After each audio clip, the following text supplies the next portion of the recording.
Welcome to my channel. It's me and my Babu. Sorry, నేను interview ఇవ్వడానికి అసలు అవ్వలేకపోయింది. మా అక్క పెళ్ళి సందడి అనమాట ఇదంతా. సో నేను మార్నింగే వెళ్ళి అందరినీ పికప్ చేసుకున్నాను. వీళ్ళు ముంబై నుంచి వచ్చారనమాట. దాని తర్వాత మా అక్క బెస్ట్ ఫ్రెండ్ తరుణ్ అక్క వస్తుందంటే ఇంకా అక్కని తీసుకొని మరి సర్ప్రైజ్ ఇద్దామని మా తరుణ్ అక్కకి వెళ్ళాం. అక్క వచ్చింది, మా మోనిషా అక్కని అక్కడెక్కడో సైన్ కూర్చోబెట్టామన్నమాట సర్ప్రైజ్ ఇద్దామని. సో మాకేదో నార్మల్ పర్సన్లా కూర్చున్నారు. చూసారా వాళ్ళిద్దరు ఎలాగా ఇదైపోయారో. చాలా సంవత్సరాల తర్వాత కలిసారు అనమాట. అందుకు ఆ తర్వాత అక్కడి నుంచి మేము అందరం కలిపి బీచ్కి వెళ్ళాం. మా తరుణ్ అక్కకి బీచ్ అంటే చాలా ఇష్టం. సో మేము అందరం కలిసి బీచ్కి వెళ్ళాం. మా రావులనేమో ఏవో పిచ్చి పిచ్చి ఫోటోలు తీసి ఇచ్చోడు, నేను ఇలా తీసాను అలా తీసాను, మీరు అది తీలేకపోయారు అని. ఆ తర్వాత అలాగా బీచ్ రోడ్ల మీద నడుచుకోవడం. ఇంటికి వచ్చి ఇంక అలసిపోయి పడుకుందాం అంటే మా మమ్మీ ఏమొచ్చి సున్నులు చుట్టరా అని, మా రాహుల్ అనే సప్నాకేమో నేను చుడతాను ఓ సందడి సప్నాకి అయితే మా రమా పిన్ని అనుకొని అలా అంటున్నారు. ఎంత నవ్వొచ్చిందో.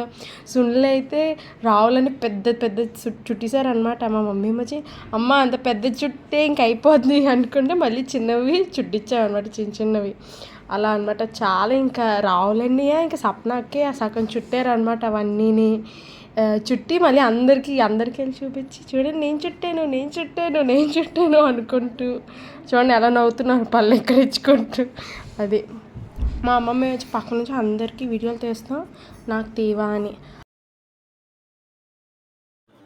నేను వచ్చేస్తున్నా అబ్బా జాంగ్రీ లడ్డు బాబా మడతకాయ ఏముంది అబ్బా మైసూర్ పాకున ఏ అబ్బా ఏంటి పర్లేదు 6 డజన్ సున్నులు వేసాను పక్కనేసి దీన్ని అలాగే తోసేస్తా. రే నువ్వు అసలు పోయిన వీడియోలోనే కదా అన్న 6 ప్యాక్ జీడిపప్పు, ఇప్పుడు ఏమైపోయింది అవన్నీ తొక్కానా? సీరియస్లీ कार में रेडी हो रहे हो? ऑप्शन नहीं है और कोई 9 बजे पार्टी जाता है और 9 बजे वापस आने वाले थे यार अपन। हाँ हम 9 बजे रिटर्न आने का सोचे.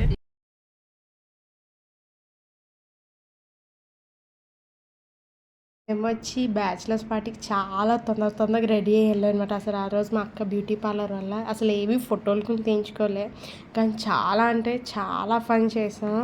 మేము ఫుడ్ తిన్నాం, డ్యాన్స్లు వేసాం, కేక్ కటింగ్ కూడా అయింది. కేక్ కటింగ్ అయితే మేమే చేసాం. ఇంకా లాస్ట్లో ఇంకా అరౌండ్ 10:30 అలా పబ్ క్లోజ్ అంటే ఇంకేదో ఫోటోలు తీయించుకున్నాం అనమాట. ఆ రోజు అక్కది బ్రైట్ బీ అని ఆ స్టిక్కర్స్ కూడా అవన్నీ తీసుకెళ్ళాను. అదే దాన్ని ఇంకా మేము వెళ్ళిపోయాను నైట్. అక్కడ నెక్స్ట్ డే పెళ్లి కూతురు చేయడం, అవన్నీ రాటేయడం అవన్నీ కదా ఆ ఫొటోస్ అన్నీ. ఇంకా నేనైతే ఏమి వీడియోలు తీయలేకపోయాను. ఫస్ట్ ఆఫ్ ఆల్ ఇవన్నీ త్రైలోకి వీళ్ళందరూ ఫోటోలు, జశ్వంత్ వీళ్ళందరూ ఫోటోలు తీసింది. ఆ రోజు మార్నింగ్ పెళ్లి కూతురు అయిన వెంటనే బావగారు వాళ్ళు ఈవినింగ్ వచ్చారనమాట. నేనే కాలు కడగడం, నేను త్రైలో హాసిని మేము మరదల్స్ అవుతాం కదా. సో వాళ్ళిద్దరు వాటర్ వేసారు, నేను కాలు కడిగాను అనమాట. ఆ తర్వాత ఏమొచ్చి బావగారు నాకు డబ్బులు ఇస్తున్నారనమాట. సంథింగ్ ఎంతో కానీ నేను ఇంకా లెక్క పెట్టలేదు. నేనేమో సరదా ఆట పట్టిద్దామని ఇదేంటి ఇంత ఇస్తున్నారు, ఇంకా కట్టి అయితే ఇంకా బాగుండేదండి. మా బావగారు ఏమొచ్చి పని చేస్తాను 10 రూపాయలు కట్టిస్తానులే సరిపోద్ది అనుకొని, నేనేమొచ్చి లేదు 500 కట్టే అనుకొని అంటేనే ఇంకా మమ్మీ వాళ్ళు కూడా మరీ ఎక్కువ ఆట పట్టించుక తీసుకో అనుకొని అన్న. ఇదేమొచ్చి త్రైలు దీన్ని ఏంటంటారు? పులగం. ఓ సారీ, నాకు తెలియదు. ఇది పులగం తిప్పారనమాట ఆ రోజే. అలాగే నాకు అంత ఐడియా లేవు, అందుకు నేను అప్పుడప్పుడు మర్చిపోతాను. స్పైడర్ మ్యాన్ ఏమొచ్చి మా అక్క చూసి తెగ సిగ్గుపడిపోతున్నారు. ఇంకా పెళ్లి కూతురు చేసిన ఈవినింగ్ ఏమొచ్చి మాది బారాత్ అయింది. నేను మా బావగారు ఏదో అమ్మవారు ఎక్కినట్టుగా ఫుల్ డాష్ చేసాం అనమాట. ఇంకా నెక్స్ట్ డే మార్నింగ్ బేగా రెడీ అయిపోయి ఇంక మేము ఫంక్షన్ హాల్ వచ్చాం అనమాట. ఇంక టిఫిన్ చేసాం. ఆ తర్వాత మెహందీ ఆర్టిస్ట్ వచ్చింది, బేగా మెహందీ పెట్టేసుకున్నాం. నేను ఇప్పుడు రికార్డింగ్ చేస్తుంటే మా కజిన్స్ ఒక్కొక్కరు నన్ను నవ్విస్తున్నారు పక్క నుంచి, ఏదో రికార్డింగ్ అవుతుంది. ఇంకా ఆ రోజు ఈవినింగ్ బేగా ఫటాఫట్ రెడీ అయిపోయి కొంచెం రెస్ట్ తీసుకుని సంగీత్కి రెడీ అయిపోయాం. కానీ ఏమీ ఫోటోలు తీయించుకోలేకపోయాం. ఏదో కొన్నొక్క ఫోన్లో ఫోటోలు తీయించుకున్నాం. మిగతా సంగీత్దిని పెళ్లి కూతురుది అవన్నీ అప్లోడ్ చేస్తాను. మా కజిన్స్ ఇంటికొని వీళ్ళందరూ బొబ్బగాడితో యాషాలు వేస్తారు, అందుకనమాట నాకు నవ్వొచ్చేస్తుంది. రే బోబో ఇంక ఈ వీడియో ఆపిరా చాలు బాయ్.